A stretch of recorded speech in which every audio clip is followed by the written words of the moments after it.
Hello दोस्तों, स्वागत है आपका अपने यूट्यूब चैनल रेलवे स्पेशल में। आज हम डिस्कस करेंगे 3 पेज लोको के अंदर अगर कोई ऑक्सिलरी या बर्क को आइसोलेट कर देते हैं तो फिर उसके अंदर लोड शेयरिंग किस फॉर्मूले से होता है या किस तरीके से लोड शेयरिंग 3 पेज लोको के अंदर होता है। तो सबसे पहले अपन देखते हैं कि 3 पेज लोको के अंदर टोटल जो ऑक्सिलरी होती हैं वो 17 ऑक्सिलरी होती हैं। इन 17 ऑक्सिलरी में से 4 ऑक्सिलरी अपनी सिंगल फेज एसी सप्लाई से चलती हैं। सिंगल फेज एसी सप्लाई से चलने वाली जो ऑक्सिलरी हैं वो है मशीन रूम ब्लोवर 1 और 2 और मशीन रूम ब्लोवर के स्कैवेंजिंग ब्लोवर 1 और 2। ये चारों auxiliary single phase AC supply से डायरेक्ट चलती हैं। इसके अलावा 13 ऑक्सिलरी ऐसी हैं जो 3 पेज एसी सप्लाई से चलती हैं और इन 13 ऑक्सिलरी को 3 बर के अंदर आइसोलेट किया गया है। 3 ऑक्सिलरी कन्वर्टर के अंदर, बर मीन्स ऑक्सिलरी कन्वर्टर के अंदर इनको आइसोलेट किया गया है, बर 1, बर 2 और बर 3। इन 13 ऑक्सिलरी को इन 3 पार्ट के अंदर डिवाइड करके रखा गया है। सबसे पहले अपन देखते हैं बर 1। बर 1 के अंदर कौन कौन सी ऑक्सिलरी को रखा गया है। बर 1 के अंदर रखा गया है 2 ऑक्सिलरी हैं अपनी ऑयल कूलिंग ब्लोवर 1 और 2, इनको रखा गया बर 1 के अंदर। उसके बाद में अपन देखते हैं बर 2। बर 2 के अंदर टोटल 6 ऑक्सिलरी को रखा गया है। इसके अंदर ऑक्सिलरी अपनी traction motor blower 1, traction motor blower 2, transformer oil pump 1, transformer oil pump 2, उसके बाद में ट्रैक्शन कन्वर्टर ऑयल पंप 1 और ट्रैक्शन कन्वर्टर ऑयल पंप 2। तो इस प्रकार बर 2 के अंदर टोटल 6 ऑक्सिलरी को रखा गया है। उसके बाद अपन देखते हैं बर 3। बर 3 के अंदर टोटल 5 ऑक्सिलरी रखी गई हैं। इसके अंदर main compressor 1, main compressor 2, scavenging blower 1, scavenging blower 2 और लास्ट के अंदर है बैटरी चार्जर। इस प्रकार से टोटल 13 ऑक्सिलरी को 3 बर के अंदर डिवाइड किया गया है। अब अपन देखते हैं कि इनके अंदर लोड शेयरिंग किस फॉर्मूले के तहत होता है अगर किसी बर को आइसोलेट कर दिया जाता है। तो सबसे पहले इसके अंदर अपन लोड शेयरिंग देखने के लिए अपन डिसाइड करते हैं कि इसके अंदर ब्लोवर कौन कौन से हैं और इसके अलावा मोटर या पंप कौन कौन से हैं।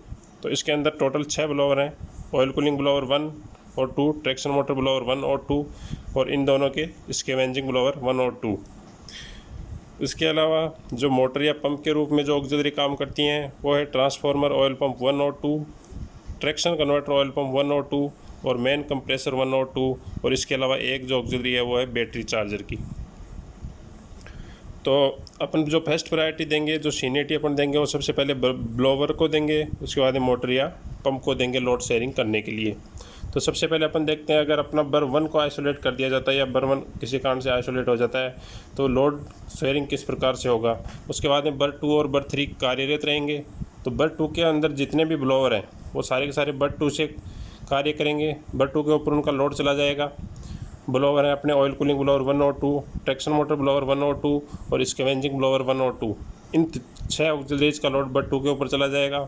इसके अलावा जो अपने मोटर या पंप बचे हैं उन सभी 7 ऑक्सिलरी का लोड बर 3 के ऊपर डिस्ट्रीब्यूट हो जाएगा।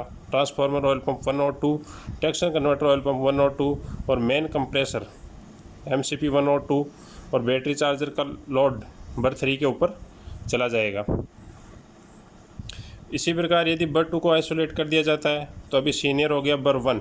तो बर 1 से सारे के सारे ब्लोवर बर 1 के ऊपर चले जाएंगे। इन ब्लोवरों का लोड बर 1 पर डिस्ट्रीब्यूट हो जाएगा। बर 1 के ऊपर किस किस का लोड रहेगा, OCB 1 और 2, ऑयल कूलिंग ब्लोवर 1 और 2, ट्रैक्शन मोटर ब्लोवर 1 और 2 और इनके स्कैवेंजिंग ब्लोवर 1 और 2।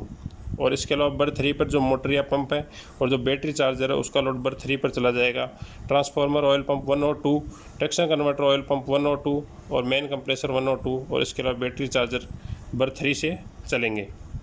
अब अगर बर 3 को आइसोलेट कर दिया जाता है तो बर 1 के ऊपर जितने भी ब्लोवर हैं वो बर 1 से चलेंगे। तो OCB 1 और 2, ऑयल कूलिंग ब्लोवर 1 और 2, ट्रैक्शन मोटर ब्लोवर 1 और 2 और स्कैवेंजिंग ब्लोवर 1 और 2, ये सारे के सारे ब्लोवर बर 1 से संचालित होंगे। उसके बाद के अंदर जितने भी मोटर पंप और बैटरी चार्जर हैं उनको बर 2 के ऊपर उसका लोड चला जाएगा। ट्रांसफार्मर बाकी बचे transformer oil pump, SR oil pump 1 और 2 और MCP 1 और 2 और बैटरी चार्जर, इनका लोड बर 2 के ऊपर चला जाएगा। तो दोस्तों इस प्रकार अपन ने देख लिया कि किसी भी बर या ऑक्सिलरी कन्वर्टर को आइसोलेट करने पर उसके अंदर लोड किस प्रकार डिस्ट्रीब्यूट होता है। अब अगर 2 बर एक साथ आइसोलेट कर दिए जाएँ या 2 ऑक्सिलरी कन्वर्टर एक साथ आइसोलेट हो जाते हैं तो अपने मेन पावर की सप्लाई कट जाती है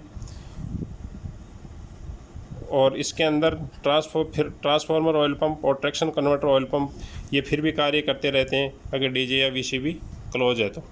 इसके अलावा OCB 1, ट्रैक्शन मोटर ब्लोअर 1 और 2 और स्कैवेंजिंग ब्लोअर 1 और 2 ये जब काम इस आवश्यकता अनुसार ही ये काम करते हैं। तो दोस्तों इसके अंदर अपने देख लिया कि किसी भी बर को आइसोलेट या ऑक्सिलरी कन्वर्टर आइसोलेट होने पर 3 फेज लोगों के अंदर लोड शेयरिंग किस तरीके से होता है। इस वीडियो में इतना ही। धन्यवाद।